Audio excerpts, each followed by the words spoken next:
Hello friends, very welcome to our channel online GS Y Diwakar and this is Satyam Parmar.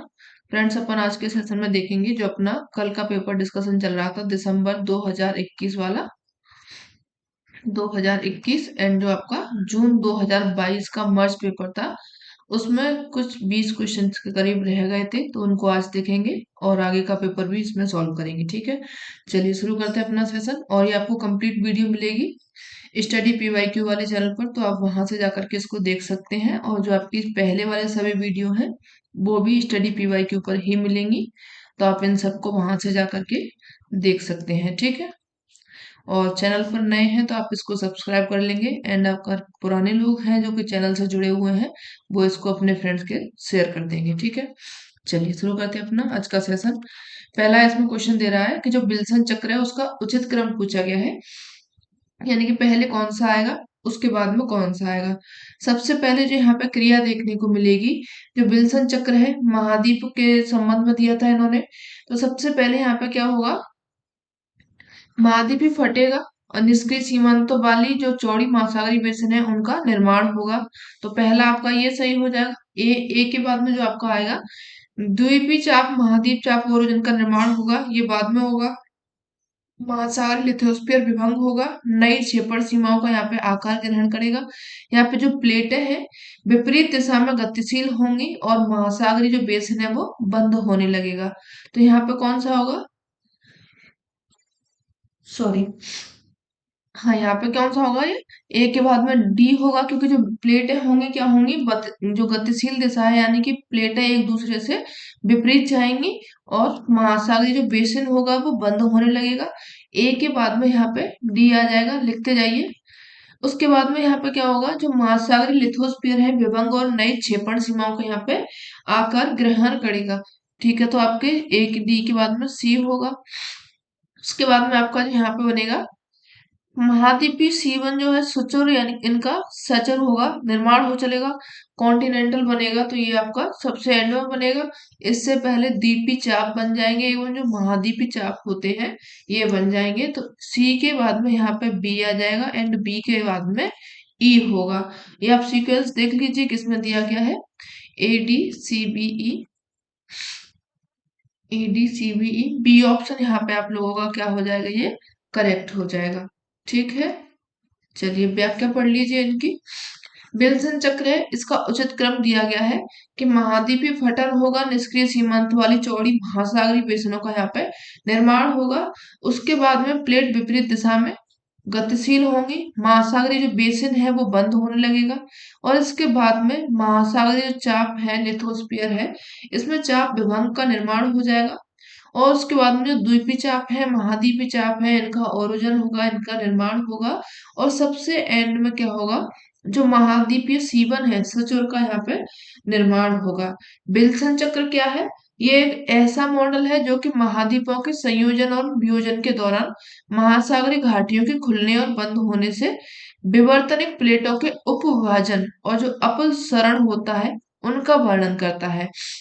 यानी कि ये क्या है, ये जो महासागरीय घाटी होती है खुलती हैं बंद होती हैं, महा जो प्लेट विवर्तन की क्रिया होती है इसी के कारण ये खुलती बंद होती है, इनका ये वर्णन करता है। विल्सन चक्र का एक उत्कृष्ट उदाहरण अगर आप देखेंगे तो वो है कौन सा, अटलांटिक महासागर का खुलना और बंद होना।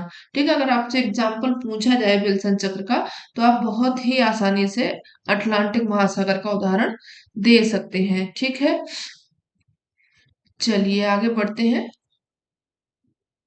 यहाँ पर नेक्स्ट क्वेश्चन पूछा गया है कि जो निकटतम पड़ोसी विश्लेषण के अनुसार 2.5 का सूचकांक मान सुझावित करता है कि बस्तियां कैसी हैं।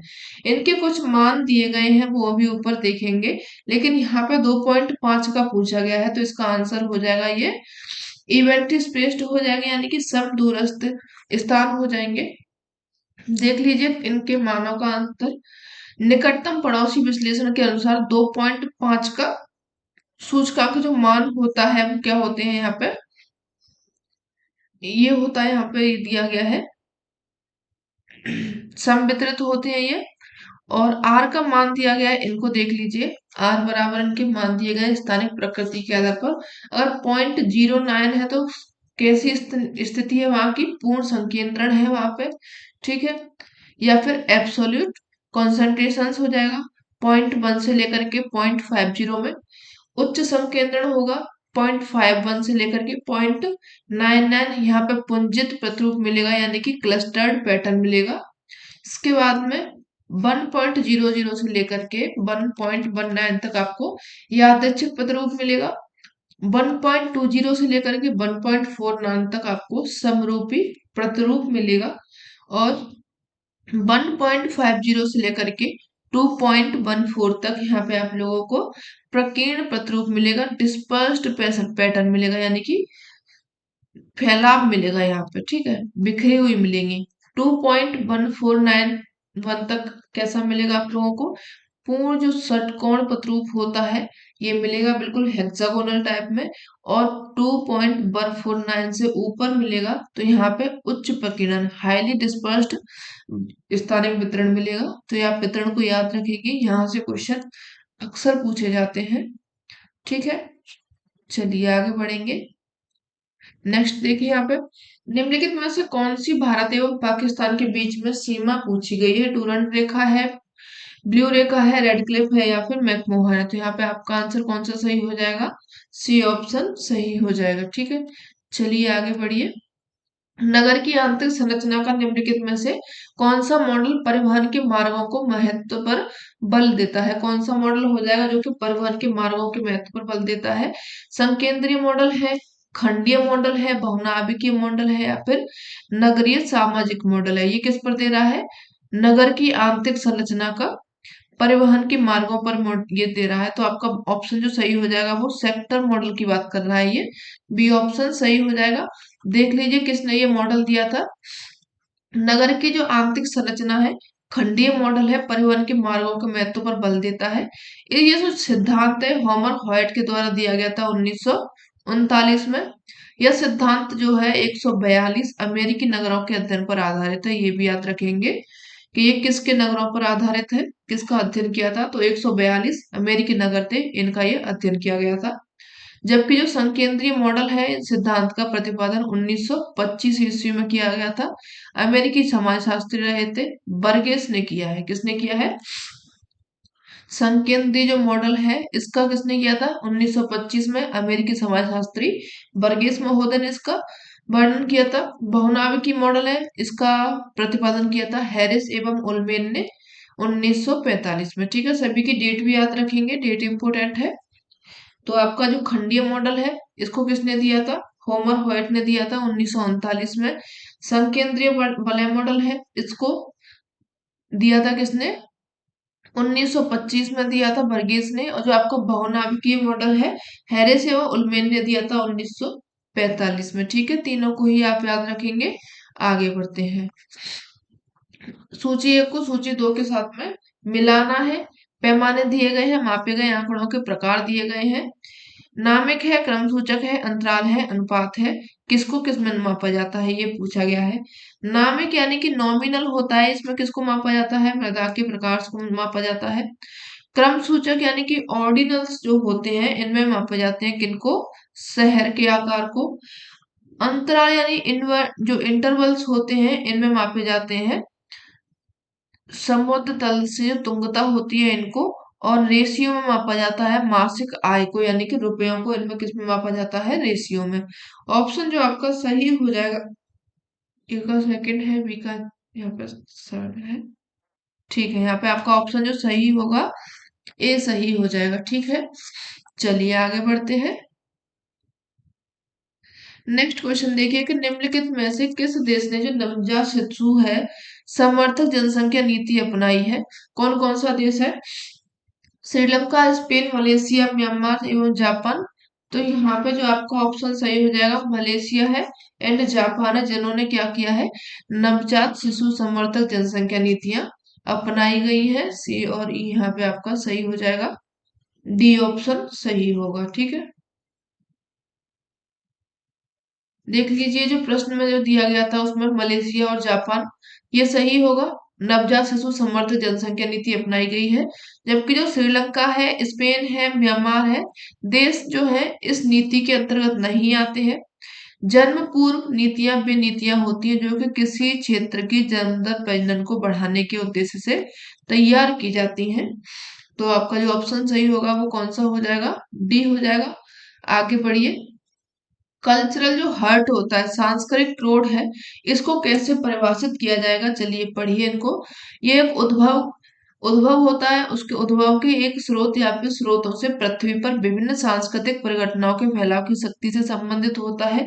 यहाँ पर एक विशिष्ट सांस्कृतिक उद्देश्य या भूदृश्य लैंडस्केप से संबंध एक सांस्कृतिक समूह का जन्म स्थान होता है। संस्कृति मापदंड जो कि सीखे गए व्यवहार को निर्दिष्ट करता है, या फिर जो संस्कृति समष्टि कॉम्प्लेक्स भूदृश्य को दर्शाने वाले सांस्कृतिक प्रदेश होते हैं। तो ये पूछ रहा है सांस्कृतिक क्रोध की, कल्चरल हर्ट की। हर्ट यानी कि एक विशिष्ट सांस्कृतिक भूदृश्य होता है। कैसा होता है, एक विशिष्ट होता है, भूदृश्य से ये संबंध होता है, एक सांस्कृतिक समूह का यहाँ से जन्म स्थान होता है। इसी को कहा जाता है सांस्कृतिक क्रोध या फिर कल्चरल हर्ट कहा जाता है। बी ऑप्शन सही हो जाएगा। तो इसको पढ़ के क्या करेंगे, आगे बढ़ जाएंगे। व्याख्या इसकी देख लीजिए। कोई जो विशिष्ट संस्कृति है या फिर सांस्कृतिक समूह है, उसके उद्भव स्थल को सांस्कृतिक उद्गम कहा जाता है। यानी किसी संस्कृति का वहां से क्या हुआ है, उद्भव हुआ है, शुरू हुई है वो संस्कृति, तो उसको क्या कहा जाएगा, सांस्कृतिक उद्गम स्थल इसको कहा जाएगा। और ये जो शब्दावली है, इसका सबसे पहले प्रयोग किया हुआ है कार्लोस सावर ने, जो कि अमेरिकी भूगोलवेत्ता है। ठीक है, ठीक। आगे जो बर्कले है, बर्कले स्कूल के ये भूगोलवेत्ताओं ने कृषि पद्धतियों के उद्गम स्थल के संदर्भ में किया हुआ है इसका प्रयोग। आगे पढ़िए। प्राचीन काल में भूतल के जिन भागों में विशिष्ट मानव संस्कृतियों की उत्पत्ति हुई है, उसे सांस्कृतिक उद्गम या फिर कल्चरल हर्ट कहा जाता है। इस संस्कृति में अगर सांस्कृतिक उद्भव स्थल, संस्कृति हृदय स्थल, संस्कृति क्रोध स्थल, इन सभी नामों से इसको जाना जाता है। कोई भी नाम इसमें आ सकता है, चाहे तो संस्कृति उद्भव हो सकता है, चाहे वो सांस्कृतिक आगार हो सकता है, सांस्कृतिक हृदय स्थल हो सकता है, या फिर सांस्कृतिक क्रोध हो सकता है। अर्थ सबका एक ही हो जाएगा।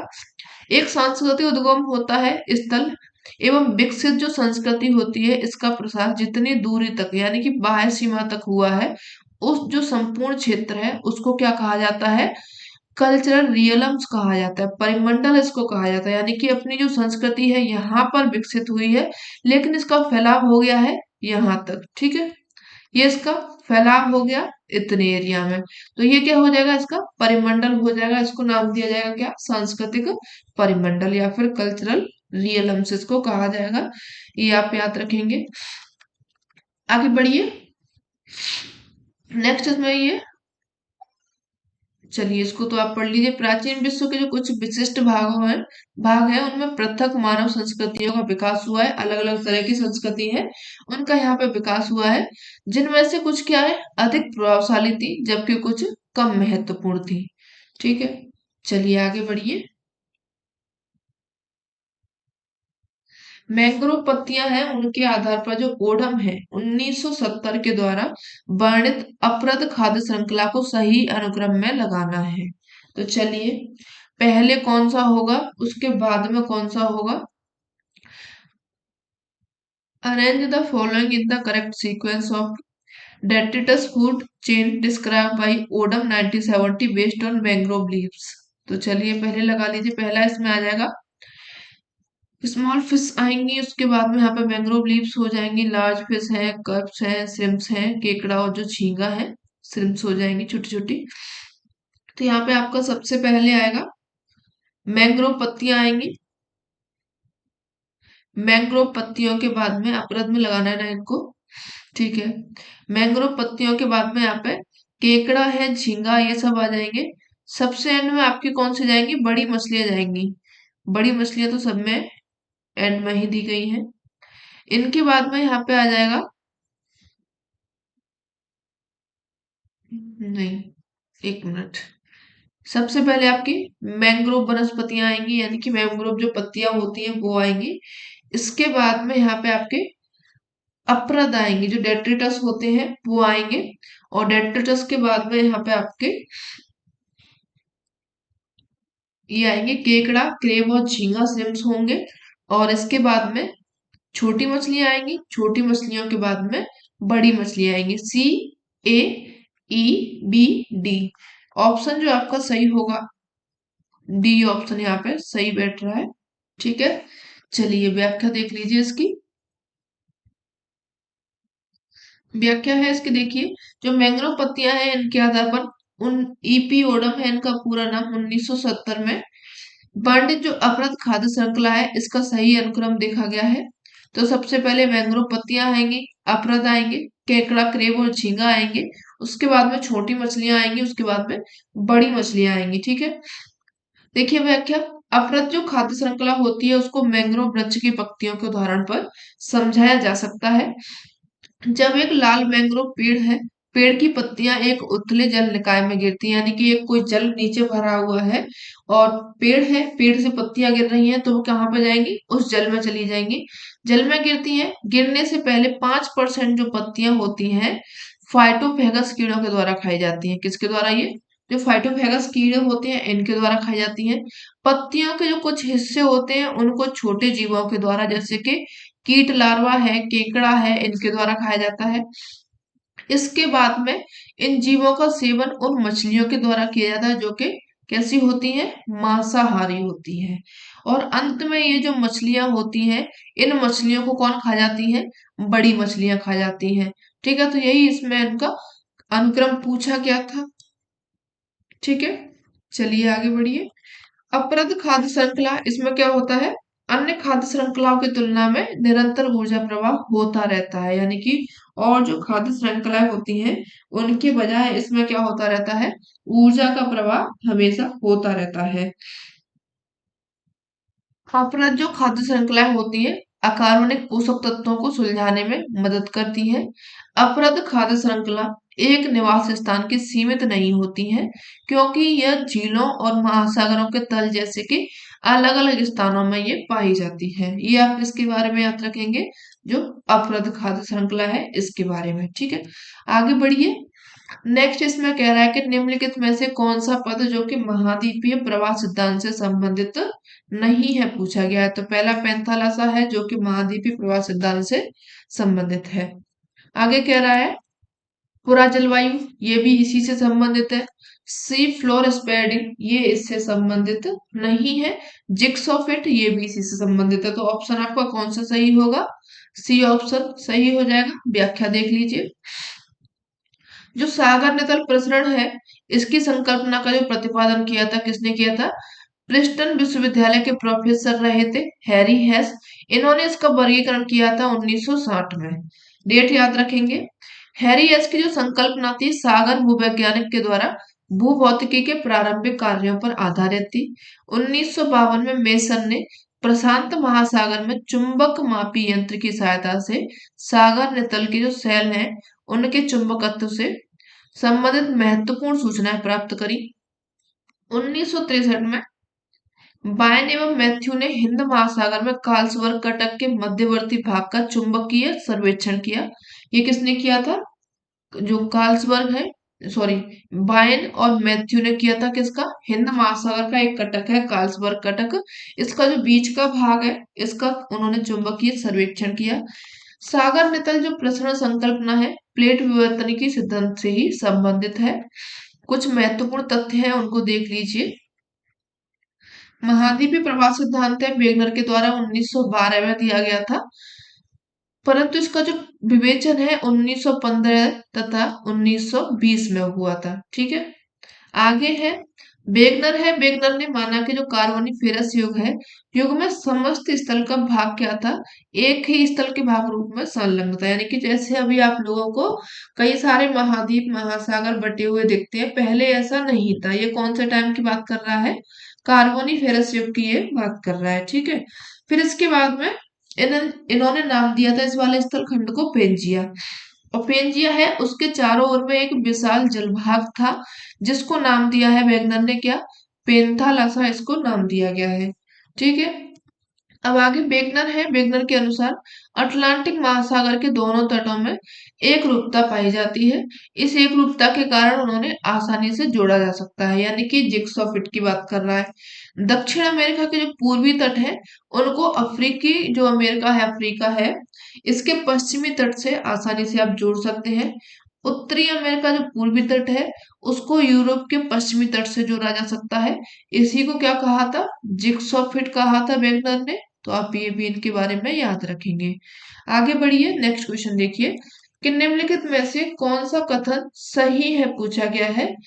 सही पूछा गया है, बताइए इसमें कि जब किसी देश में कुल प्रजनन दर 2.1 के स्तर पर पहुंच जाता है तो वह प्रजनन का प्रतिस्थापन स्तर को प्राप्त कर लेता है। आगे कह रहा है कि प्रजनन जो क्षमता होती है उसका तात्पर्य महिलाओं द्वारा बच्चों को जन्म देने की क्षमता से होता है। क्वेश्चन इसमें सही पूछा गया है। चलिए आगे पढ़िए। माल्थस है, उनके अनुसार युद्ध क्या है? एक निवारक नियंत्रण, यानी कि प्रिवेंटिव चेक इन्होंने माना हुआ है युद्ध को। आगे कह रहा है जो अशोधित मृत्यु दर है प्रति हजार मध्य वर्गीय जनसंख्या में मृतकों की संख्या से अभिप्रेरित है। तो यहाँ पे आपका जो ऑप्शन सही हो जाएगा, ए सही है, बी सही है एंड ए यहाँ पे आप लोगों का सही है कि जब कोई देश है कुल प्रजनन दर का 2.1 स्तर तक पहुंच जाता है तो वो क्या होता है? प्रजनन के प्रतिस्थापन स्तर को प्राप्त कर लेता है। ये सही है आपका। प्रजनन जो क्षमता होती है उसका तात्पर्य होता है महिलाओं के द्वारा बच्चों को जन्म देने की क्षमता। ये आपका बी भी सही है। इन्होंने इसको प्रिवेंटिव चेक नहीं माना है, पॉजिटिव चेक्स माना हुआ है, तो इसको आप कट कर देंगे। और डी भी आपका सही है कि जो आपका क्रूड डेथ रेट होती है, यानी कि जो अशोधित मृत्यु दर होती है 1,000 मध्य वर्षीय जो जनसंख्या होती है उसमें मृतकों की संख्या से अभिप्रेरित होती है। तो आपका डी भी यहाँ पे सही हो जाएगा। जो आपका ऑप्शन यहाँ पे ठीक होगा वो डी ऑप्शन सही हो जाएगा। ठीक है, व्याख्या देख लीजिए। प्रजनन क्षमता का तात्पर्य होता है महिलाओं के द्वारा बच्चों को जन्म देने की क्षमता से होता है, चाहे उसने बच्चे को जन्म दिया हो या फिर ना दिया हो। किसी देश में अगर कुल प्रजनन दर कितनी स्तर पर पहुंच गई है? 2.1 के स्तर पर, यानी कि हम दो हमारे 1 के स्तर पर पहुंच चुकी है, तो वो क्या होगी? प्रजनन प्रतिस्थापन स्तर को प्राप्त कर लेता है। अशोधित मृत्यु दर जो होती है उसमें प्रति 1,000 जो मध्य वर्षीय जनसंख्या होती है उसमें मृतकों की संख्या से अभिप्रेरित होती है। माल्थस के अनुसार जो तीव्र गति से बढ़ती हुई जनसंख्या है प्राकृतिक और कृत्रिम दोनों तरीके से नियंत्रित हो सकती है अगर अपन करना चाहें तो। जो प्राकृतिक नियंत्रण है उसके अंतर्गत आती है महामारी, अकाल, युद्ध एंड जो आपके बाढ़ है, भूकंप है, इन सभी को उन्होंने प्राकृतिक में शामिल किया था। और जो कृत्रिम है इनके अंतर्गत उन्होंने आत्म संयम, ब्रह्मचर्य का पालन, विवाह में देरी करना, ये सब उन्होंने किस में माने थे? कृत्रिम में माने थे। ठीक है, तो वहां पर क्या दिया गया है? कृत्रिम में युद्ध को दिया गया है, तो वो आपका गलत हो जाएगा। चलिए आगे बढ़िए, नेक्स्ट क्वेश्चन पढ़िए। प्रसिद्ध पुस्तक है मुकद्दिमा, ये किसकी लिखी हुई है? तो इसमें आपका आंसर सही हो जाएगा इब्न खल्दून के द्वारा जो मुकद्दिमा पुस्तक है उसको लिखा गया है। आगे और भी पुस्तकें दी गई हैं, इनको भी आप देख कर चलेंगे क्योंकि लास्ट टाइम है। जितना आप लोग रिवाइज कर जाएंगे उतना आप लोगों के लिए प्रॉफिट होगा। देखिए मुकद्दिमा का जो लेखक है इब्न खालदून के द्वारा लिखी गई थी। इब्न खालदून है, एज का कोई मेन रोल नहीं है, कोई नहीं पूछता है। अरब के विद्वान है, ये पूछा जा सकता है। इन्होंने 1377 में अपनी प्रसिद्ध पुस्तक है मुकद्दिमा इसको पूरा किया था। टोटल इसके खंड थे 6 खंड थे, ये भी याद रखेंगे। ठीक है, जो इब्न खल्दून है, सॉरी यहाँ पे इब्न बतूता है, इनकी पुस्तक रही थी रेहला, जो कि काफी ज्यादा बार पूछी जाती है। ठीक है, रेहला हो जाएगी। और आगे दिया गया है अलबरूनी की। अलबरूनी की जो पुस्तक है ये भी कई बार पूछी जाती है, तो आप इनको भी देख लेंगे। पहली है यहाँ पे कानून उल मसूदी, जो कि खगोल विज्ञान से संबंधित है। ये किसने दी थी? अलबरू ने दी थी। मसूदी समझ के इसको ना मसूदी नहीं लगाएंगे कि अल मसूदी के द्वारा इसको लिखा गया होगा, क्योंकि अपनी पुस्तक बहुत ही कम लोग लिखते हैं। अपने मुंह मिट्टू मियाँ कोई नहीं बनता है। यहाँ पे आप लोगों की जो अल मसूदी है ये किसने लिखी है? अल बैरूनी के द्वारा लिखी गई है। किताब अल हिंद तारीख अल हिंद अल कानून अल मसूदी अथर उल बगिया किताब उल सैयदाना एवं उल तहदीर, ये सभी पुस्तकें हैं जो कि लिखी गई हैं किसके द्वारा? अल बरूनी के द्वारा। तो आप इनको याद रखेंगे, ठीक है। चलिए आगे बढ़ते हैं। नेक्स्ट क्वेश्चन देखिए यहाँ पे। क्वेश्चन यहाँ पे दिया गया है आपका जो ऋण सेवा अनुपात है क्या होता है, यानी कि व्हाट इज द डेब्ट सर्विस रेशियो। पढ़ते हैं, उनके ऑप्शंस ऊपर दिए गए हैं। यह किसी देश के निर्यात आय का वह अंश होता है जिसका उसके ऋण भुगतान पूर्ति में उपयोग होता है, या फिर यह किसी देश की कुल राष्ट्रीय आय का वह अंश होता है जिसका के ऋण भुगतान पूर्ति में उपयोग होता है। आगे कह रहा है कि ये किसी देश में सेवा क्षेत्र के आय का वह अंश होता है जिसका उसके ऋण भुगतान की पूर्ति में उपयोग होता है, या फिर यह किसी देश के मैन्युफैक्चरिंग यानी कि विनिर्माण क्षेत्र से संबंधित कुल आय का वह अंश होता है जिसका के उसके ऋण भुगतान की पूर्ति में उपयोग होता है। तो यहाँ पे आपका जो ऑप्शन ठीक हो रहा है वो ए वाला ठीक हो रहा है। ऋण भुगतान क्या होता है, रेशियो क्या होता है? ये जो होता है किसी देश के निर्यात, याद रखेंगे, निर्यात जो आय है उसका वह अंश होता है जिसका के उसकी ऋण भुगतान यानी कि जो वो भुगतान करता है उसकी पूर्ति में उपयोग किया जाता है। ए ऑप्शन सही हो जाएगा, ठीक है। चलिए आगे बढ़ते हैं। नेक्स्ट यहाँ की इसकी व्याख्या देख लीजिए। ऋण सेवा अनुपात क्या होता है? किसी देश के निर्यात आय का वह अंश होता है जिसका कि ऋण भुगतान पूर्ति में उपयोग किया जाता है। ऋण सेवा अनुपात किसी देश के द्वारा किए गए या फिर दिए गए चुकौती होती है, यानी कि जो चुकाया जाता है भुगतानों के उस देश की निर्यात आय से अनुपात होता है। यह एक वर्ष के दौरान ऋण चुकौती का अनुपात होता है, उस वर्ष हेतु निर्यात के परसेंट के रूप में व्यक्त किया जाता है, ठीक है। इस अनुपात को देश के कर्ज बोझ का एक प्रमुख संकेतक माना जाता है, यानी कि यही जो भुगतान अपन लोग करते हैं इसी से समझा जा सकता है कि अपना देश कितना गड्ढे में है, कितना ऊपर है, ठीक है। चलिए आगे बढ़ते हैं, अपना नेक्स्ट क्वेश्चन देखते हैं। नेक्स्ट है यहाँ पे हवाई छाया चित्र है। इसके निर्वचन में स्थान स्थिति और जो सहचर तत्व है किस क्रम में आते हैं? प्राथमिक, द्वितीयक, तृतीयक या फिर उच्चतर। जो हवाई छाया चित्र होता है इसके निर्वचन में स्थान स्थिति और जो साहचर्य है ये आपके हाइयर में आते हैं, यानी कि उच्चतर में आते हैं। डी ऑप्शन सही हो जाएगा। व्याख्या देख लीजिए इसकी। हवाई छाया क्षेत्र है, इसके निर्वचन स्थान में स्थिति साचार्य तत्व जो आते हैं उच्चतर क्रम में आते हैं। हवाई फोटो चित्र की व्याख्या निम्नांकित रूप से की जाती है, जैसे कि स्थान, आकार, आकृति, छाया, घटन, प्रतिरूप, गमन मार्ग, स्थिति, साइट्स, इन सभी इसमें देखे जाते हैं। स्थान निर्देशांक के रूप में सटीक स्थान एवं प्राप्त करने के लिए दो प्राथमिक विधियां भी होती है इसमें। पहला इसमें क्या रहता है? पारंपरिक सर्वेक्षण तकनीकों का, यानी कि जीआईएस उपकरणों का यहाँ पे प्रयोग किया जाता है। दूसरा, वस्तु का जो वस्तु का दूर से संवेदित डाटा होता है उसको इकट्ठा करते हैं, छवि को सुधारते हैं, फिर से जानकारी को यहाँ से निकाला जाता है। स्थिति, फोटो चित्र में जो अंकित कुछ आकृतियां होती हैं उनके बसाव की स्थिति के आधार पर पहचाना जा सकता है उनको। साइट में अद्वितीय भौतिक विशेषताएं होती हैं जिसमें कि ऊंचाई, ढलान, सतह के प्रकार ये सभी इसमें शामिल होते हैं, जैसे कि घास है, जंगल है, पानी है, ये सभी इसमें दिखाया जाता है। आगे बढ़िए। चलिए आगे बढ़ते हैं। यहाँ पे नेक्स्ट देखिए, जनांक जो जनसांख्यिकी संक्रमण है, निदर्श निम्नलिखित में से कौन सा चरण उच्च एवं स्थिर जन्म दर के साथ साथ उच्च एवं घटती बढ़ती मृत्यु दर की स्थिति का वर्णन करता है? यानी कि यहाँ पे जन्म दर क्या होगी? स्थिर होगी, और जो मृत्यु दर होगी वो क्या होगी? यहाँ पे घटती बढ़ती रहेगी। तो ये आपका उच्च स्थिर चरण हो जाएगा। सी ऑप्शन यहाँ पे सही हो जाएगा। व्याख्या देख लीजिए इसकी।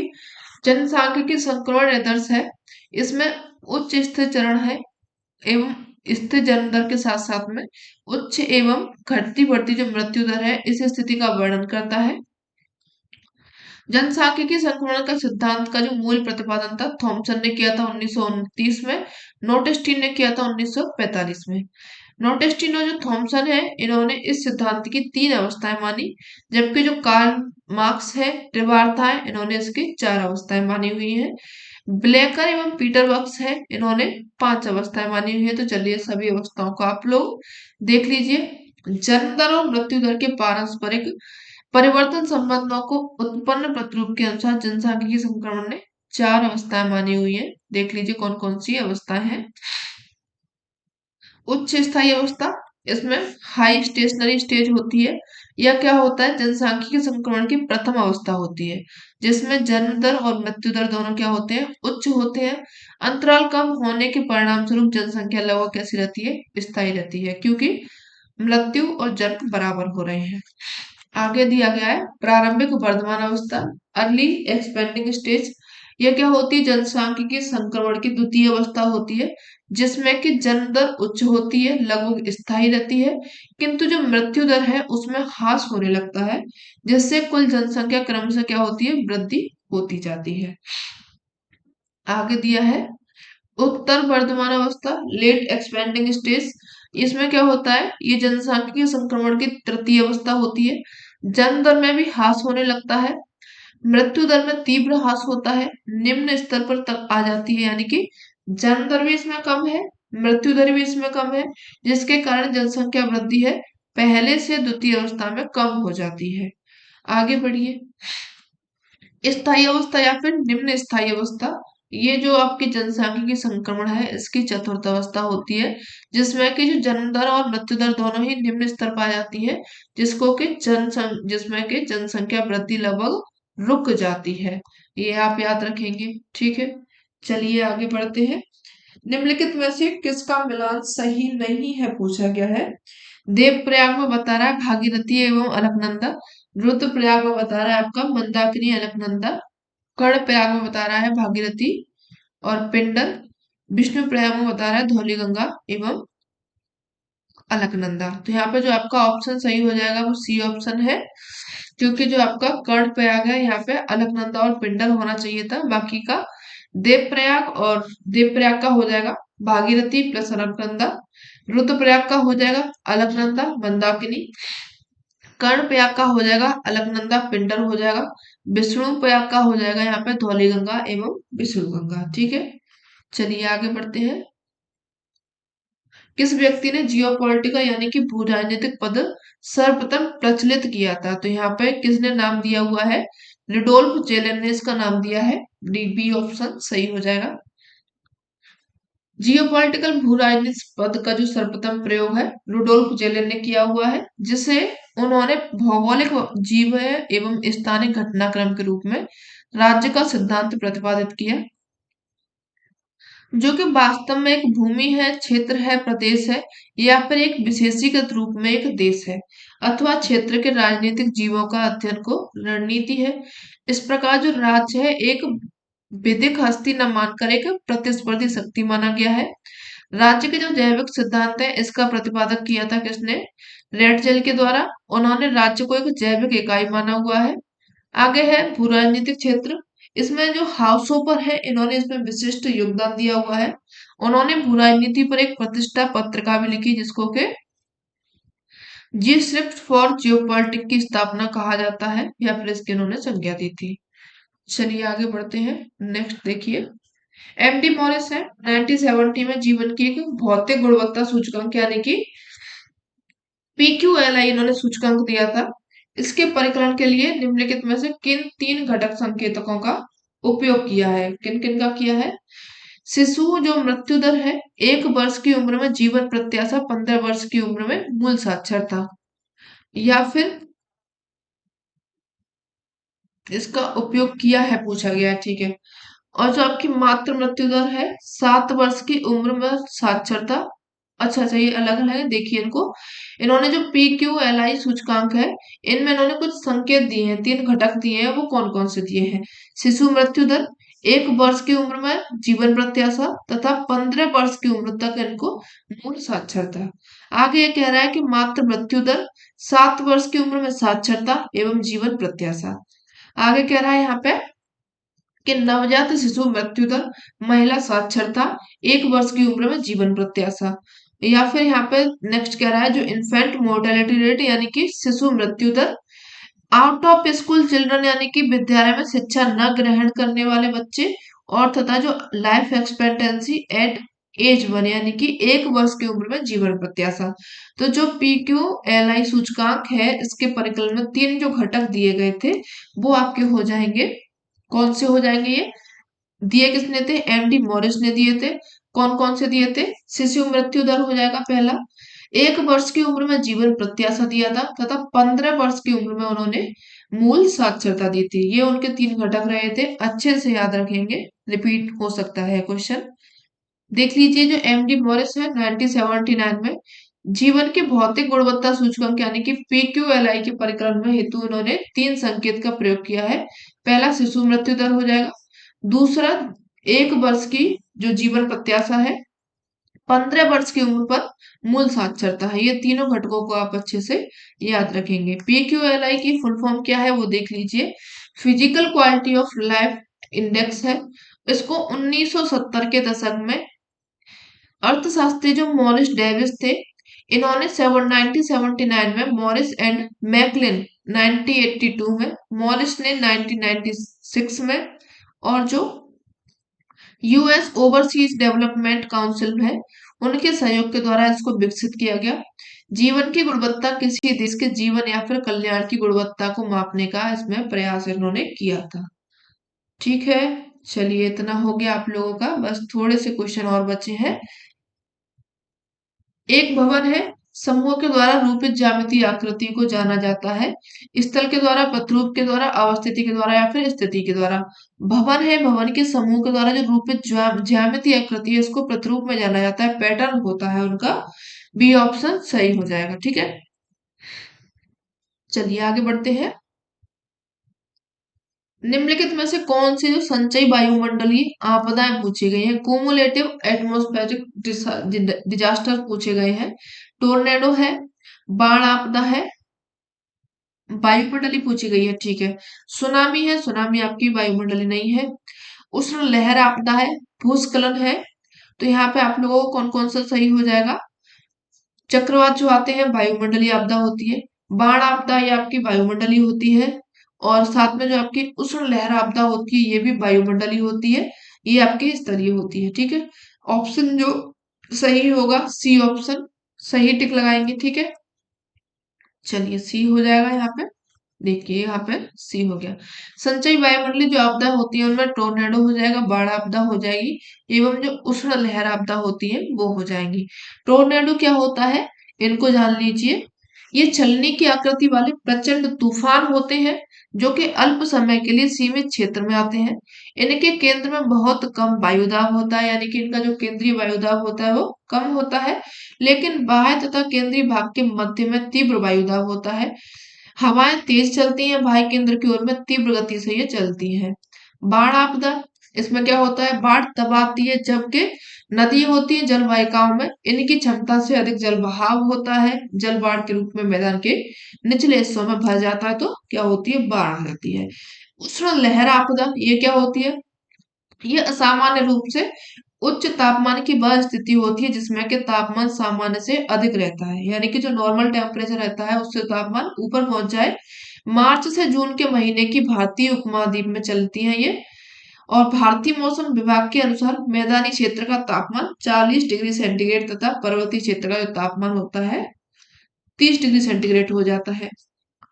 तब उसे हीट वेव प्रभावित क्षेत्र कहते हैं, और इसमें इस प्रभाव से हीट स्ट्रोक, फसल सूखना, धरती की आर्द्रता जो होती है उसका कम होना, हाइपरथर्मिया इत्यादि सभी प्रकार की यहाँ पे परेशानियां होने लगती हैं। आगे बढ़ते हैं। एक बेट पॉइंट आंकड़ा है, सॉरी मैं क्या पढ़ रही हूँ, एक पॉइंट डाटा है, यानी कि वन डायमेंशनल, बहुआयामी, एक आयामी, द्विआयामी या फिर त्रिआयामी। पॉइंट का पूछा, यानी कि ये इसमें कितने आयाम हो जाएंगे? कितने भी नहीं है, तो कितना हो जाएगा यहाँ पे जीरो डायमेंशन यानी कि जीरो आयाम रहित हो जाएगा। आगे बढ़ते हैं, इनकी व्याख्या देख लीजिए। एक जो पॉइंट है आंकड़ा आयाम रहित होता है, भूस्थानिक डाटा को दो प्रमुख प्रकारों में ये प्रदर्शित कर सकते हैं, वेक्टर एवं रास्टर डाटा। वेक्टर डाटा ये एक बिंदु होती है, रेखा होता है, बहुभुज है, इसके रूप में इसको बांटा जाता है। पॉइंट डाटा यानी कि बिंदु डाटा का उपयोग असतत डाटा बिंदुओं के प्रतिनिधित्व करने के लिए इसका किया जाता है। जो बिंदु होते हैं इनका आयाम शून्य होता है, इसलिए लंबाई क्षेत्रफल इनको नहीं माप सकते हैं, इसलिए ये कैसा होता है, जीरो डायमेंशनल होता है। रेखीय डाटा, रेखीय तत्व जब होता है इसमें क्या होता है, ये एक आयामी होता है क्योंकि इनकी आप लंबाई माप सकते हैं। बहुभुज ये कैसा होता है, जो कि इसमें कई डायमेंशन होते हैं। बाढ़ का मैदान है, नगरीय क्षेत्र है, दो आयामी होते हैं, इसलिए इनका उपयोग क्या किया जाता है, भौगोलिक विशेषता के क्षेत्र में परिधि मापने के लिए किया जाता है। रास्टर डाटा ये एक सरल एवं साधारण आंकड़ा संरचना होती है। इसमें सुदूर संवेदन आंकड़ों के साथ साथ मानचित्र आंकड़ों का एकीकरण एवं प्रतिस्थापन करना आसान होता है। आगे बढ़िए, नेक्स्ट क्वेश्चन देखिए कि निम्नलिखित में से कौन सा कथन बेवर के औद्योगिक जो सिद्धांत है उनके बारे में गलत दिया गया है। चलिए पढ़िए इनको। पहला ये कह रहा है कि बेवर ने उद्योग के कहाँ अवस्थित होने के बारे में निर्धारित करने के लिए स्थानीयकृत सामग्री के भार और उत्पाद के मध्य में अनुपात का परिकलन किया हुआ है। ठीक है, ये तो उन्होंने किया था। अब ये कह रहा है कि उन्होंने इस सामग्री सूचकांक के रूप में निर्देशित किया था, ये भी ठीक है। यदि सूचकांक एक से कम है तो उपभोग जो अवस्थिति है उपभोग केंद्र उन्मुखी होगी, यानी कि केंद्र के पास में बनेगी, ये भी इन्होंने कहा था। आगे कह रहा है कि यदि सूचकांक एक है, एक से अधिक है, तो जो अवस्थित सामग्री है ये क्या होगी, उन्मुखी होगी, ये गलत हो जाएगा, ये दोनों ही एक ही दिया गया है। ठीक है, तो ये ऐसा कैसे हो जाएगा, तो डी ऑप्शन यहाँ पे आप सॉरी डी सही है। अवस्थित जो सामग्री है, एक minute, if the index is more than one the location of material is oriented, ये भी आपकी सही हो जाएगी। आगे कह रहा है यदि जो सूचकांक है एक से अधिक है तो जो अवस्थिति उपभोग केंद्र क्या होगी, उन्मुखी होगी, ये और ये एक ही दिया गया है, तो ये गलत हो जाएगा। ई ऑप्शन यहाँ पे आपका ऑप्शन ई दिया गया है, किसमें, डी में दिया गया है। ठीक है, देख लीजिए इनमें क्या क्या इन्होंने दिया था। यदि सूचकांक एक से अधिक है तो जो अवस्थिति होगी सामग्री उन्मुखी होती है। वेबर ने जो उद्योग था उसके अवस्थित होने का निर्धारित करने के लिए स्थानीयकृत सामग्री के भार और उत्पाद के भार के मध्य में अनुपात का परिकलन किया था। उन्होंने इसे सामग्री पदार्थ सूचकांक के रूप में निर्दिष्ट किया था। सूत्र भी दिया था उन्होंने एक, सामग्री सूचकांक इजिकल टू उत्पादित जो वस्तु है उनका भार बटे स्थानीय पदार्थ का भार। ठीक है, यदि अगर सूचकांक एक से कम है तो क्या होगा, जो अवस्थिति होगी उद्योगों की वो उपभोग केंद्र उन्मुखी होगी। अगर एक से अधिक है तो अवस्थिति सामग्री क्या होगी, उन्मुखी होगी। ठीक है, केंद्र के नहीं, वो बाहर में होगी। अतः ये जो स्थानीय पदार्थ है, पदार्थ की तुलना में उत्पाद वस्तु का भार बढ़ने वाले जो उद्योग होते हैं, ये पदार्थ सूचकांक एक से अधिक समान भार वाले उद्योगों के एक या फिर भार असमान पदार्थों का प्रयोग करने के वाले जो प्रयोग होते हैं, इसका मूल्य एक से कम होता है। ठीक है, चलिए आगे बढ़ते हैं। ये आपका पैराग्राफ दिया गया है, इसको आप पढ़ेंगे और पढ़ करके सॉल्व कर लेंगे। ठीक है, क्वेश्चन के आप स्क्रीनशॉट लेते जाइए।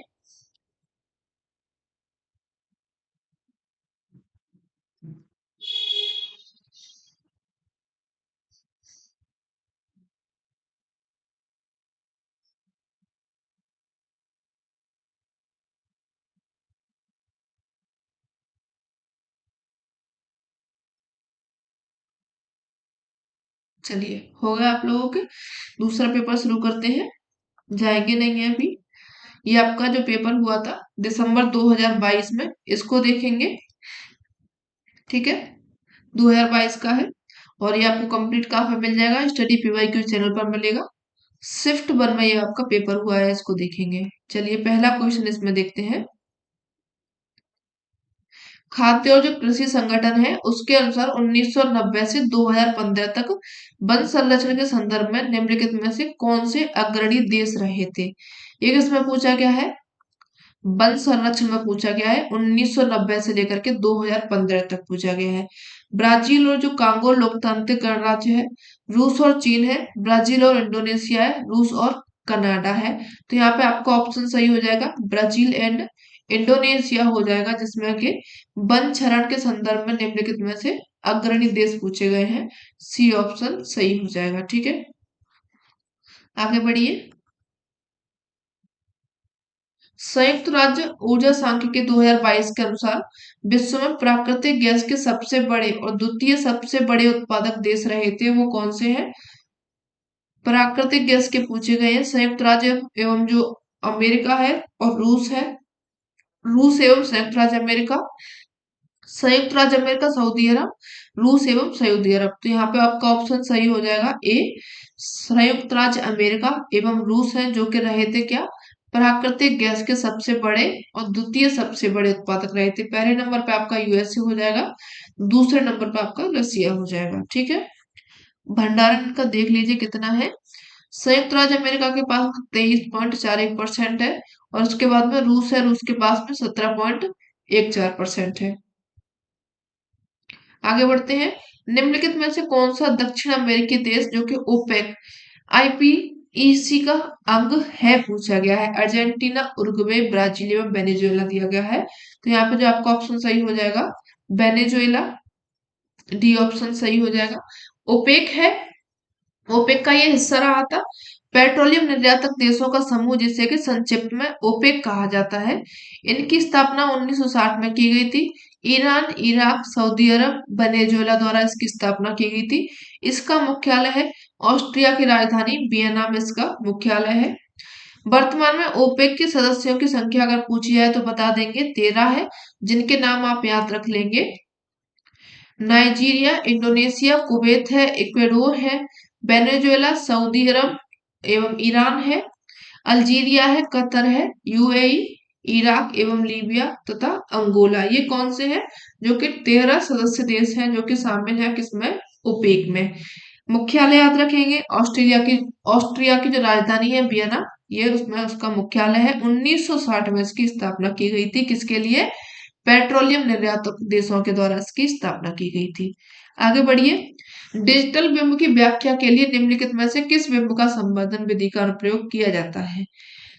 जो आपकी रेडियोमेट्रिक करेक्शन विधि, करेक्शन विधि है, जियोमेट्रिक है, स्पाशियल या फिर नॉइस रिमूवल यानी कि जो नॉइस निवारण है। तो यहाँ पे जो आपका डिजिटल बिंब की व्याख्या के लिए किया जाता है इसका प्रयोग, वो हो जाएगी स्थानिक लक्षण बदलाव यानी कि स्पाशियल फीचर मैनिपुलेशन।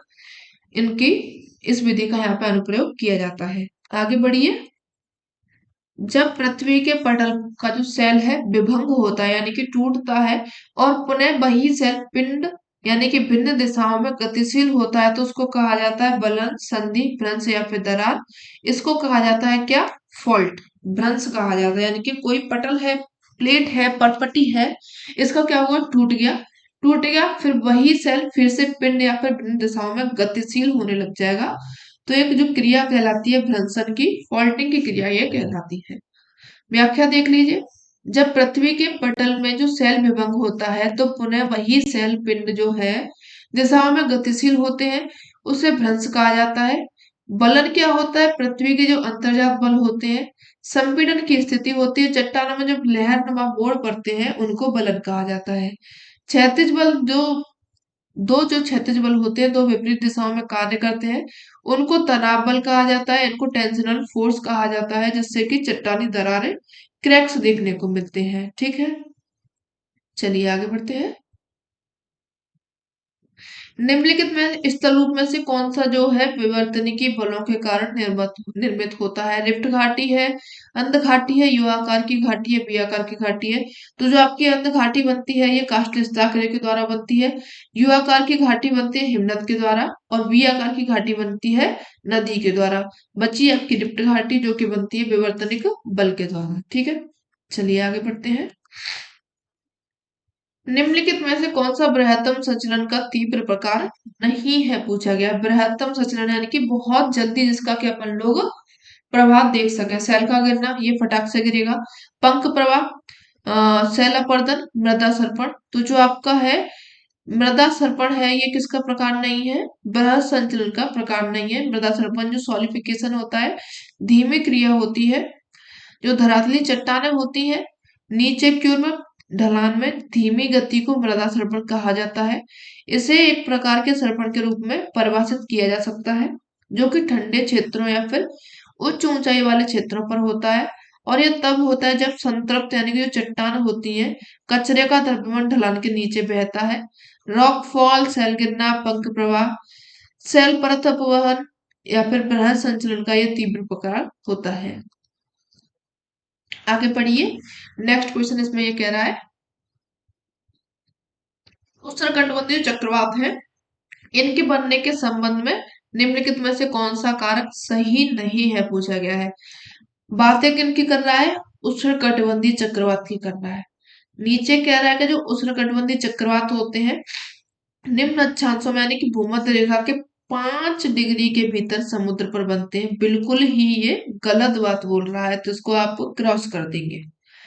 आगे कह रहा है कि जो समुद्र का तापमान है अवश्य ही 26.5 डिग्री से अधिक होना चाहिए। बिल्कुल होना चाहिए, क्योंकि कैसा चक्रवात है ये? उष्णकटिबंधीय है। गति अथवा उनकी जो ऊंचाई है उनके साथ में दिशा में अत्यल्प परिवर्तन के साथ में क्षीण वायु आवश्यक है। बिल्कुल, जो वायु की दिशा कैसी होती है वहां पे परिवर्तन होना चाहिए, थोड़ा कम होना चाहिए, क्षीण वायु वहां पे आवश्यक होती है, ये भी सही है। आगे कह रहा है कि समुद्र के ऊपर वायुमंडल में आर्द्रता कैसी होनी चाहिए? उच्च होनी चाहिए, तो ये भी आपका सही हो जाएगा। ए ऑप्शन गलत दिया गया है, तो ए ही आपका आंसर हो जाएगा। देख लीजिए उष्णकटिबंधीय चक्रवात है, उनके कैसे बनते हैं, क्या क्या उनकी दशाएं होती है। तो ये जो चक्रवात बनते हैं 5 डिग्री से लेकर के 15 डिग्री अक्षांशों के बीच में बनते हैं, दोनों गोलार्धों में पाए जाते हैं। भूमध्य रेखा जो है दोनों गोलार्धों में 5 अक्षांशों में मध्य बिल्कुल नहीं दिखाई देता है, जिसका कारण क्या होता है? क्षीण कोरियोलिस बल होता है, क्योंकि जो भूमध्य रेखा होती है वहां पर कोरियोलिस फोर्स कैसा होता है? शून्य होता है। जो उष्णकटिबंधीय चक्रवात होते हैं उनकी उत्पत्ति के लिए तापमान कितना होना चाहिए? 27 डिग्री सेंटीग्रेड तो होना ही चाहिए। गति या फिर ऊंचाई के साथ में दिशा में अत्यल्प परिवर्तन के साथ में क्षीण वायु आवश्यक होती है। गर्म एवं आर्द्र वायु की लगातार आपूर्ति वहां पर होती रहनी चाहिए, तभी क्या होगा? अपना ये चक्रवात आएगा। आगे बढ़िए। कोपेन है, इनके जलवायु वर्गीकरण के संबंध में निम्नलिखित कथन में क्या सही नहीं, पूछा गया है। ए बराबर ये बोल रहा है कि यहाँ पे उष्णकटिबंधीय आर्द्र जलवायु पाई जाती है, सही कह रहा है ये। बीएस की कह रहा है कि ड्राई डेजर्ट क्लाइमेट होती है, जो कि गलत कह रहा है। BSSW होता है ये। आगे ये कह रहा है कि जो CFB जो जलवायु है ये यहाँ पे कैसी होती है? समुद्री पश्चिमी तट वाली ये जलवायु होती है। ईटी बराबर ये बात कर रहा है टुंड्रा जलवायु की, तो ये भी सही हो जाएगी। तो आपका ऑप्शन कौन सा गलत हो जाएगा? बी ऑप्शन गलत हो जाएगा, वही सही है। ठीक है, व्याख्या इसकी देख लीजिए। जर्मन वनस्पति विज्ञानी रहे थे ये, एवं जलवायुवेत्ता भी रहे थे। व्लादिमीर कोपेन का पूरा नाम है। 1900 में इन्होंने विश्व की जलवायु का वर्गीकरण किया था, जो कि कैंडोल के द्वारा 1874 में इसको प्रस्तुत किया गया था। विश्व की वनस्पति कटिबंध यानी कि वेजिटेशन जोन पर आधारित था। कोपेन के जलवायु वर्गीकरण के संबंध में प्रयुक्त संख्या जो दी गई है उनको देख लीजिए।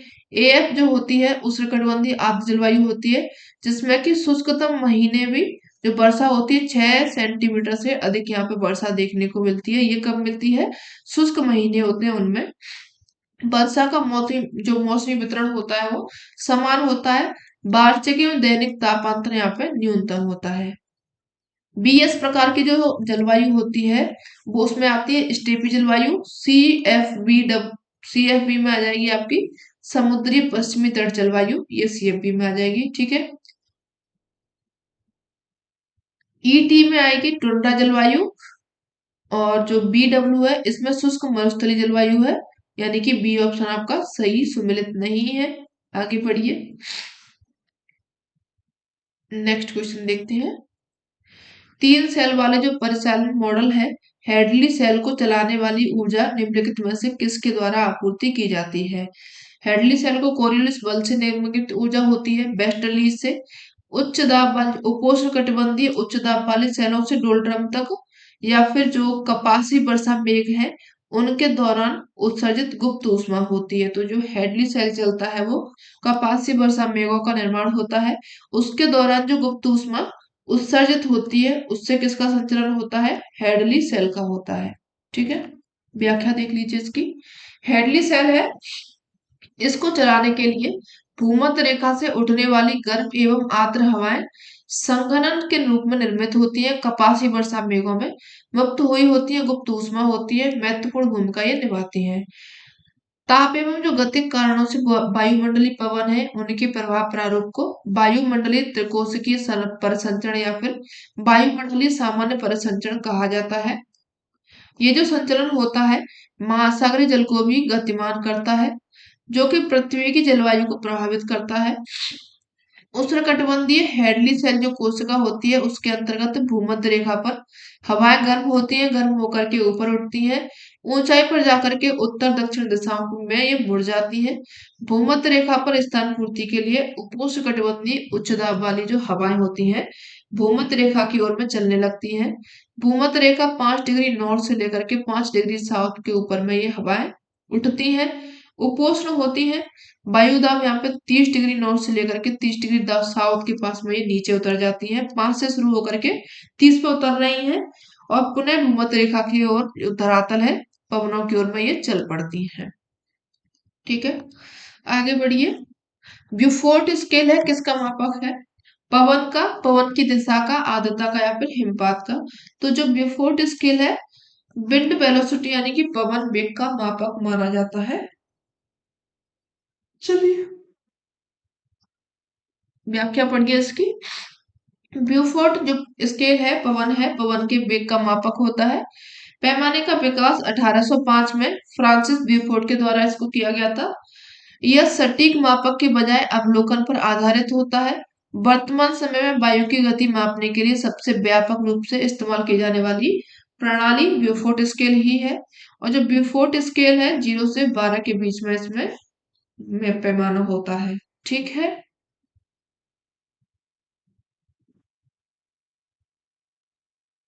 चलिए आगे बढ़ते हैं।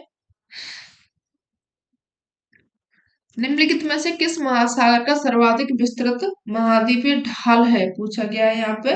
आर्कटिक महासागर दिया गया, प्रशांत महासागर, हिंद महासागर या फिर अटलांटिक महासागर। तो इसका डी ऑप्शन सही हो जाएगा।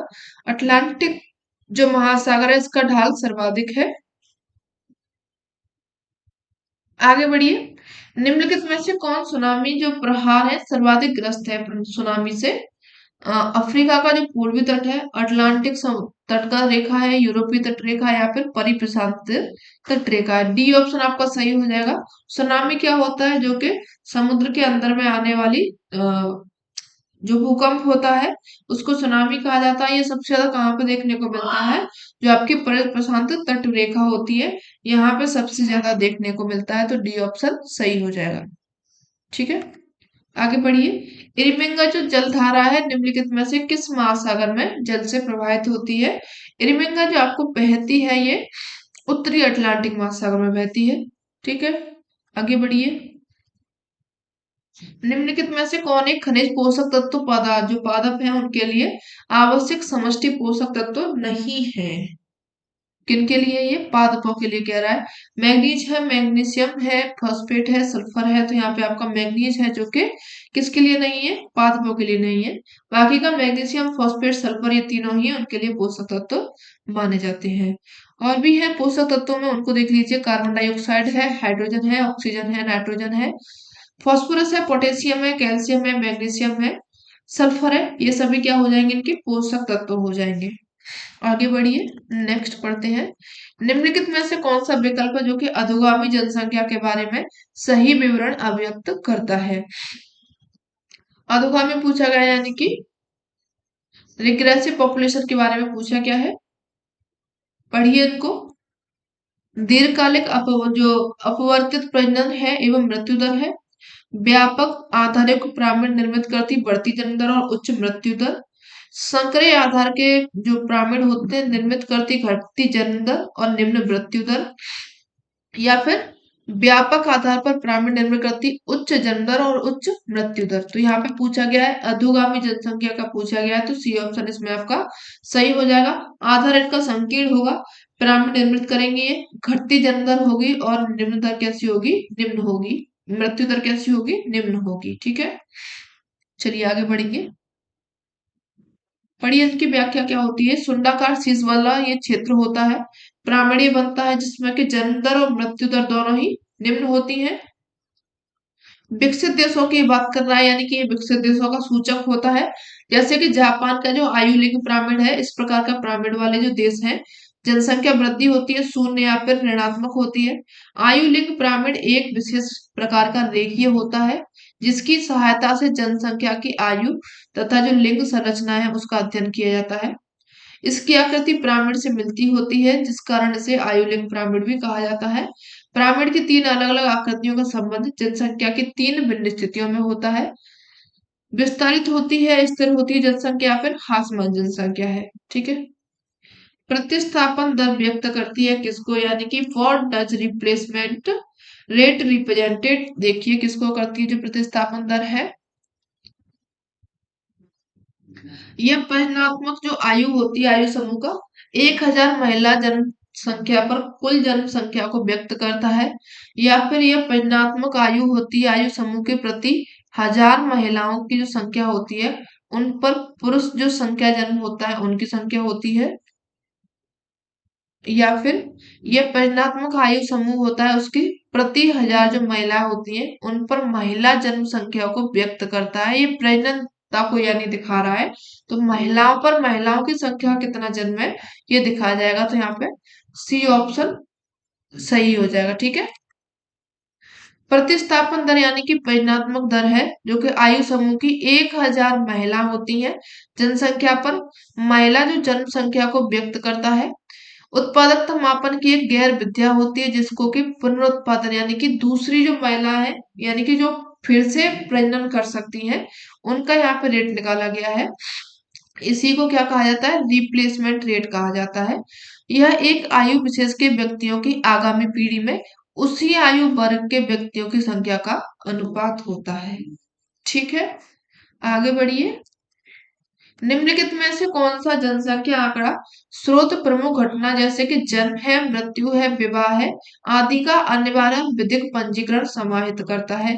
कौन करता है, कौन सा आंकड़ा है ये, जनसंख्या जनगणना, प्रतिदश सर्वेक्षण, जनसंख्या का पंजी यानी कि रजिस्ट्रेशन ऑफ पॉपुलेशन, एवं जो आपका जानपदिक रोग विज्ञान है इनका प्रतिवेदन। तो यहाँ पे आपका सही ऑप्शन हो जाएगा रजिस्टर ऑफ पॉपुलेशन यानी कि जनसंख्या की पंजी हो जाएगी, सी ऑप्शन सही हो जाएगा। ठीक है, व्याख्या देख लीजिए।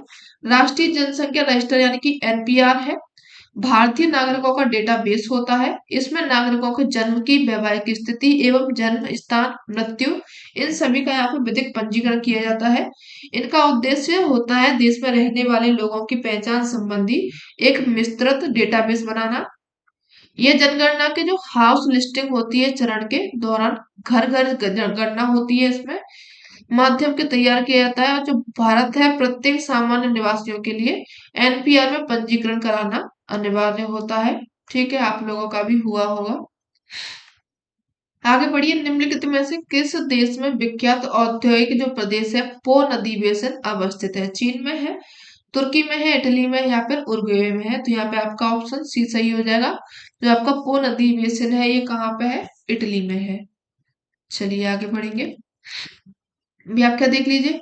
इटली का जो विख्यात है औद्योगिक प्रदेश पो नदी बेसिन इटली में अवस्थित है। पो नदी इटली की सबसे लंबी नदी है, इसे इटली की गंगा भी कहा जाता है। ये लोम्बार्डी के मैदान में प्रभावित होती है। यूरोप का सर्वाधिक चावल होता है उत्पादक यहाँ पे।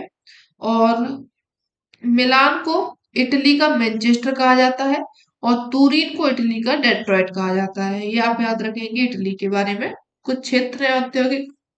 आगे बढ़िए।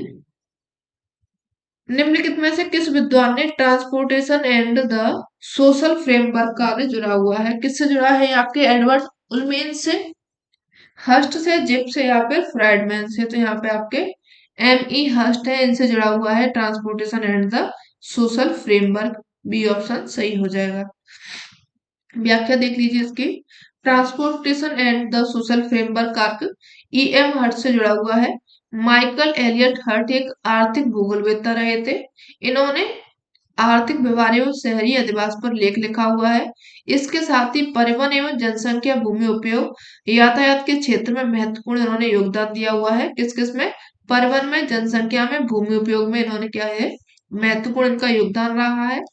परिवहन के क्षेत्र में सरल एवं कम लागत तथा सुगम परिवहन की व्यवस्था को स्थापित करने के लिए भूमि उपयोग का इन्होंने उल्लेख किया हुआ है। इन्होंने परिवहन से लोगों के जुड़ने, अन्योन्य क्रिया करने तथा विकास को बढ़ाने का महत्व विशेष रूप से प्रस्तुत किया हुआ है। किस किस का किया है इन्होंने? इन्होंने क्या किया है? परिवहन के क्षेत्र में सरल और कम लागत सुगम परिवहन की व्याख्या की है। इसके साथ में भूमि उपयोग का उल्लेख किया है इन्होंने। और जो परिवहन है, परिवहन से लोग जुड़े हुए हैं, उनकी अन्योन्य क्रिया करने तथा विकास को बढ़ाने का जो महत्व है, इसका इन्होंने विशेष रूप से प्रस्तुत किया हुआ है। आगे बढ़िए, नेक्स्ट क्वेश्चन देखिए।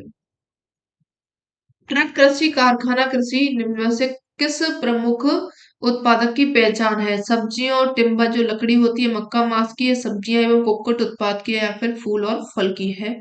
तो जो ट्रक कृषि है, ट्रक फार्मिंग जो होती है, और जो कारखाना कृषि है, ये बात कर रहा है आपके सब्जियां, वेजिटेबल्स एवं जो पोल्ट्री उत्पाद होते हैं, इनकी ये बात कर रहा है। ठीक है, व्याख्या कर लीजिए।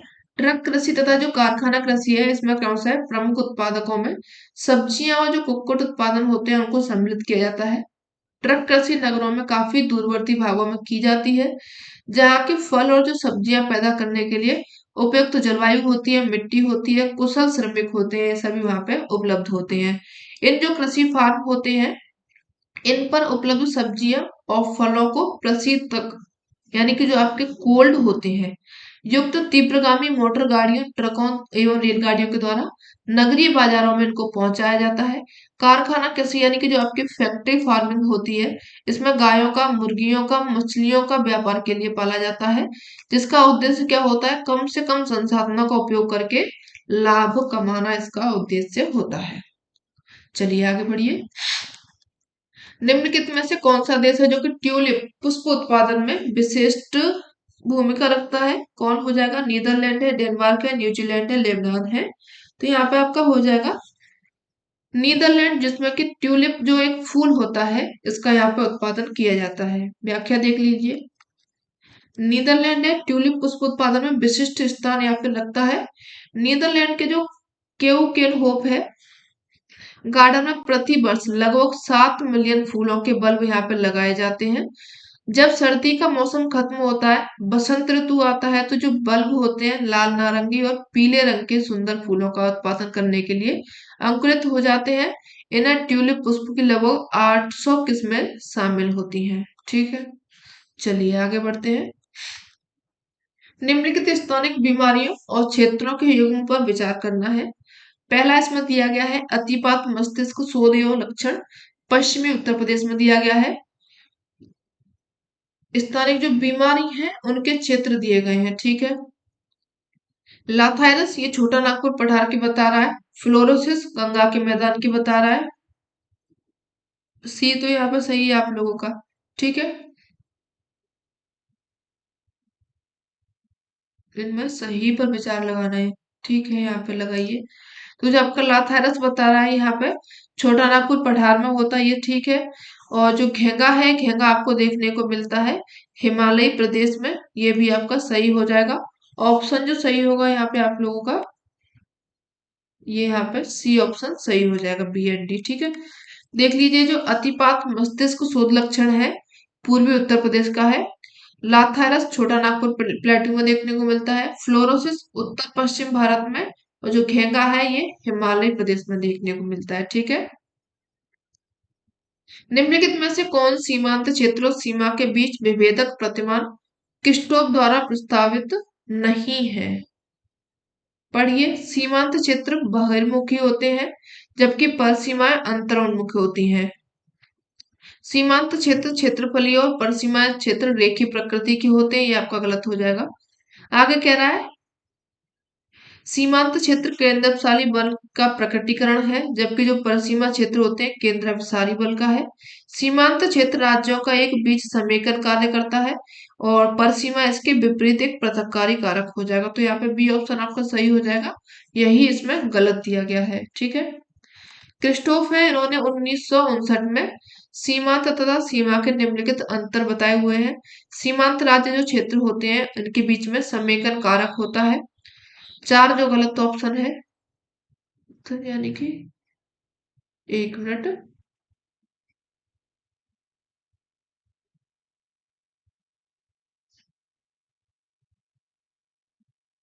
सीमांत क्षेत्र राज्यों के बीच में एक समेकन कारक होता है, परिसीमा इसके बिल्कुल क्या है विपरीत बता रही है, पृथक होता है, यानी कि ये भी आपका गलत होगा। इसकी व्याख्या देख लीजिए आप लोग। सीमांत एक क्या है, संगठनात्मक कारक है, यह दो पृष्ठभूमियों के मध्य संक्रमण क्षेत्र होता है। परिसीमा इसके विपरीत एक पृथककारी कारक होता है, तो ये तो इसमें बोल ही रहा है। ठीक है, और जो सीमांत क्षेत्र होता है इसका झुकाव होता है किसकी तरफ, बाहर की ओर में, और दूसरी ओर जो सीमाओं का झुकाव होता है आंतरिक यानी कि अंतर्मुखी होता है। इसके अलावा जो सीमांत क्षेत्र होता है क्षेत्रफलीय होता है, सीमाएं रेखीय प्रकृति की होती हैं। इसके अतिरिक्त जो सीमांत क्षेत्र होता है केंद्रपसारी बल को प्रकट करता है और इनका अपना सामरिक महत्व भी होता है। दूसरी ओर जो सीमाएं होती है केंद्र बहुमुखी शक्तियों के स्रोत होते हैं, क्योंकि यह राज्य विचार के साथ साथ राज्य के उद्देश्यों को परिलक्षित करते हैं। ऑप्शन कौन सा सही हो जाएगा यहाँ पे, बी ये सही बता रहा है, और जबकि यहाँ पे बी ये सही गलत बता रहा है डी को।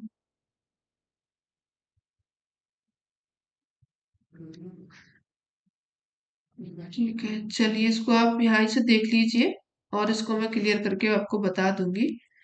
ये कह रहा है कि जो सीमांत क्षेत्र होता है क्षेत्रफलीय होता है और परिसीमा इसकी रेखीय प्रकृति की होती है।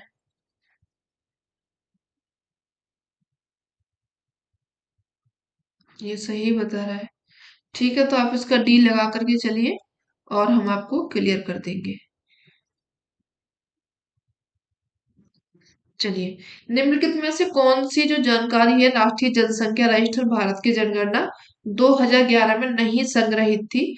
जन्म दिनांक है, शैक्षिक स्तर है, लिंग है एवं आधार संख्या है। तो इसमें ये आधार संख्या ऐड नहीं है, डी ऑप्शन गलत हो जाएगा। चलिए आगे बढ़िए। निम्नलिखित में से कौन सा पवित्र बौद्ध धर्म का स्थल सबसे पूर्व देशांतर में स्थित है, सारनाथ है, श्रावस्ती है, बोध गया है या फिर राजगृह है। पूर्वी में सबसे हो जाएगा कौन सा, राजगृह हो जाएगा।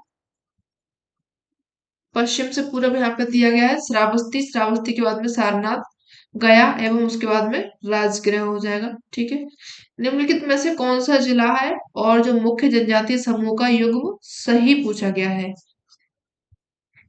जिला और जो जनजातीय समूह है, सावरकांठा ये संथाल का बता रहा है, तवांग में ये आदि बता रहा है, बीदर में ये भील बता रहा है, बीरभूम में ये गोंड बता रहा है। तो यहाँ पे जो आपका ऑप्शन सही हो जाएगा तवांग में आदि सही बता रहा है ना ये, हाँ ठीक है। तो आपका बी ऑप्शन सही हो जाएगा, तवांग में कौन मिलेगा, आदि मिलेंगे। बाकी आपके जो सावरकांठा है यहाँ पे भील मिलेंगे, बीदर में आप लोगों को कोया मिलेगा, बीरभूम में आप लोगों को संथाली मिलेंगे। ठीक है, आगे बढ़ते हैं। निम्नलिखित में से किसमें त्रिकोणमिति के सिद्धांत दिए गए थे, रेहला ने ज्योग्राफी जर्नलिस्ट में, सूर्य सिद्धांत में या फिर एंथ्रोपोज्योग्राफी। तो जो आपका सूर्य सिद्धांत है इसमें ही किसका दिया गया था, त्रिकोणमिति के सिद्धांत दिए गए थे, सी ऑप्शन सही हो जाएगा। व्याख्या देख लीजिए। सूर्य सिद्धांत नामक जो ग्रंथ है आर्यभट्ट के द्वारा इसको लिखा गया था, और ये जो ग्रंथ है इसमें त्रिकोणमिति के सिद्धांत के शुरुआती ज्ञान यानी चर्चाओं का जाना जाता है। रियला है, रियला जो ग्रंथ है इसकी रचना इब्न बतूता ने की थी। ज्योग्राफिया जर्नलिस्ट इसकी रचना थी बर्नहार्ड बारेनेस के द्वारा की गई थी। एंथ्रोपोज्योग्राफी लिखी गई थी रेडजल की महत्वपूर्ण पुस्तक है। आगे बढ़ते हैं। निम्नलिखित में से किसे सूर्य ग्रहण के पूर्वानुमान तथा जल आधारित ब्रह्मांड विज्ञान के लिए याद किया जाता है? थेल्स को, होमर को, एनेक्सीमेंडर को या फिर हेकेटियस को? तो ये आपका सही हो जाएगा, थेल्स है। इन्होंने सूर्य ग्रहण का पूर्वानुमान लगाया था, जो कि सही भी हुआ था। थेल्स जो है यूनानी भूगोलवेत्ता है। इन्होंने सूर्य ग्रहण के पूर्वानुमान तथा जल आधारित ब्रह्मांड विज्ञान के लिए जाना जाता है। होमर ने तो महाकाव्य लिखे थे, इलियड एवं ओडेसी की रचना की थी। एनेक्सीमेंडर है, यूनान वासियों को नोमोन नामक यंत्र का इन्होंने परिचित कराया था। हिकेटियस ने लिखी थी जेस्पेरोडस, एक पुस्तक है, काफी फेमस है। जेस्पेरोडस जो है उसमें विश्व भूगोल को प्रथम क्रमबद्ध वर्णन इसमें किया गया था, जिसके कारण हिकेटियस को भूगोल का संस्थापक भी माना जाता है। चलिए आगे बढ़ते हैं। अंग्रेजी के जो ज्योग्राफी शब्द है, इसमें जी को छोड़ने का आरोप निम्नलिखित में से किस पर लगाया गया था? गुयोट को, रिटर को, हर्ट्सोन को या फिर हम्बोल्ट को? तो ये लगाया गया था हर्ट्सोन को, जी शब्द को छोड़ने का आरोप लगाया गया था। व्याख्या देख लीजिए। अंग्रेजी है, अंग्रेजी ज्योग्राफी शब्द से इसका जी यानी छोड़ने का जो आरोप लगाया गया था, अमेरिकी भूगोलवेत्ता रहे थे हर्ट्सोन, इन पर ये आरोप लगाया गया है। हर्ट्समैन के अनुसार भूगोल है भूतल के परिवर्तन स्वरूप के यथार्थ क्रमबद्ध एवं तर्क संगत वर्णन का व्याख्या से संबंधित है। हर्ट्समैन की दो प्रमुख है पुस्तक, जिनका नाम है the nature of geography and the perspective nature of geography. ये किसकी लिखी हुई है? हर्ट्समैन की लिखी है। रिटर एवं हम्बोल्ट जो है प्रसिद्ध जर्मन भूगोलवेत्ता थे। रिटर ने अर्धकुंडे लिखी है और हम्बोल्ट ने कॉस्मोस लिखी हुई है। गुयोट ये भी एक अमेरिकी भूगोलवेत्ता रहे थे। इन्होंने द अर्थ एंड मैन नामक पुस्तक लिखी हुई है, ये अर्नाल्ड गुयोट के द्वारा लिखी गई है। आगे बढ़िए। स्थलीय समग्र का सिद्धांत निम्नलिखित में से किसने दिया था? यानी कि टेरेस्ट्रियल होल है, हर्ट्सोन के द्वारा, रिटर के द्वारा, ब्लॉन्स के द्वारा या फिर हम्बोल्ट के द्वारा? तो जो आपका टेरेस्ट्रियल होल है ये दिया था ब्लॉन्स महोदय ने, बी ऑप्शन सही हो जाएगा।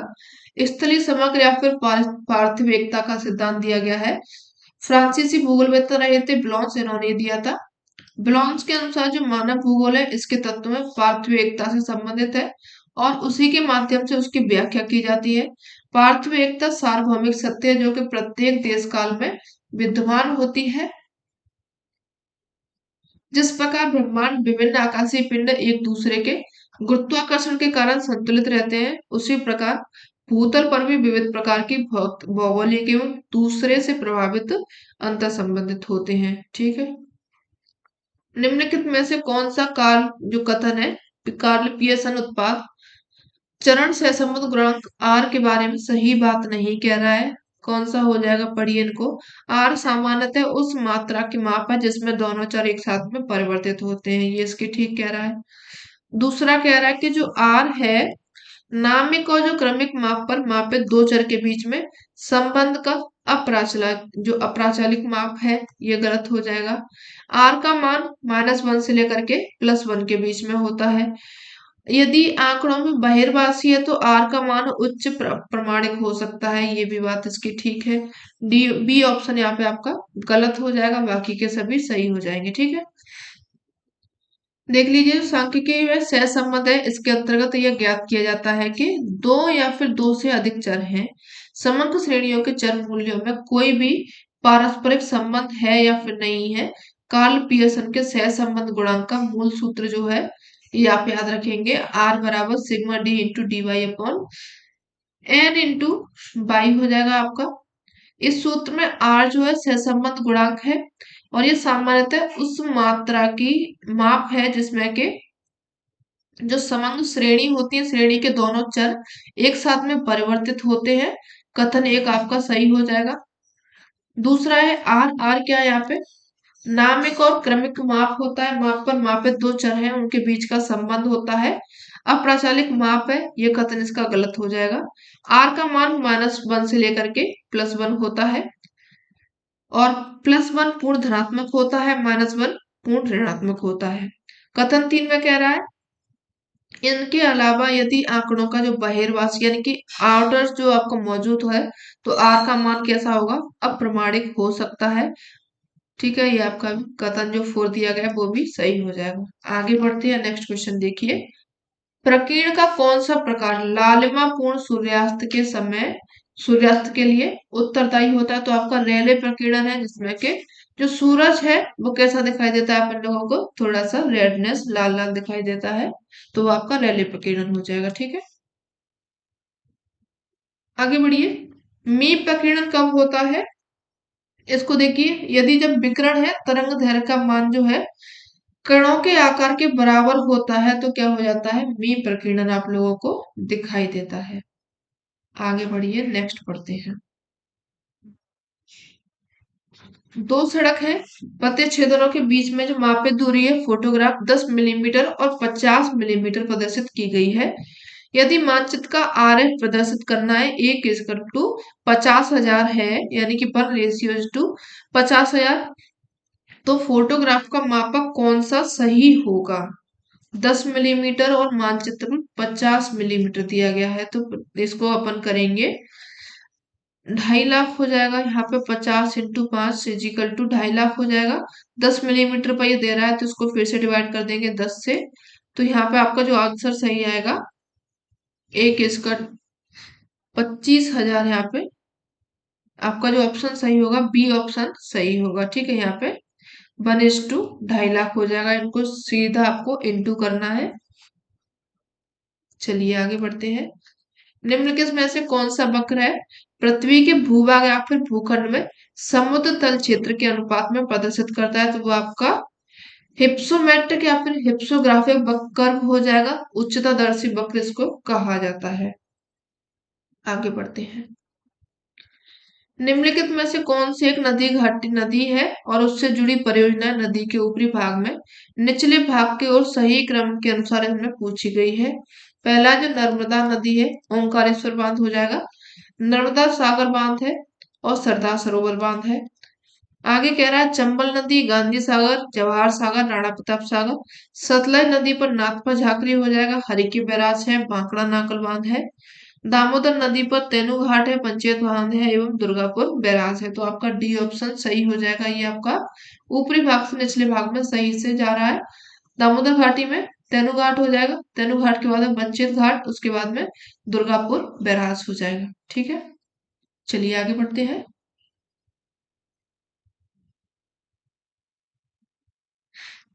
कोपेन के अनुसार भारत के जलवायु वर्गीकरण के अनुसार अरुणाचल प्रदेश का अधिकतम भाग निम्नलिखित में से किस वर्णाक्षर समूह द्वारा दिखाया, तो आपका डीएफसी सही हो जाएगा। यहाँ पे कैसा होता है, ये डीएफसी जलवायु दिखाई जाती है जो कि लघु ग्रीष्म रहती है, ठंडी आर्द्र रहती है। यहाँ पे जो शीत ऋतु रहती है वो शुष्क रहती है। चलिए आगे बढ़िए। निम्नलिखित में से किस नदी का अपवाह बेसिन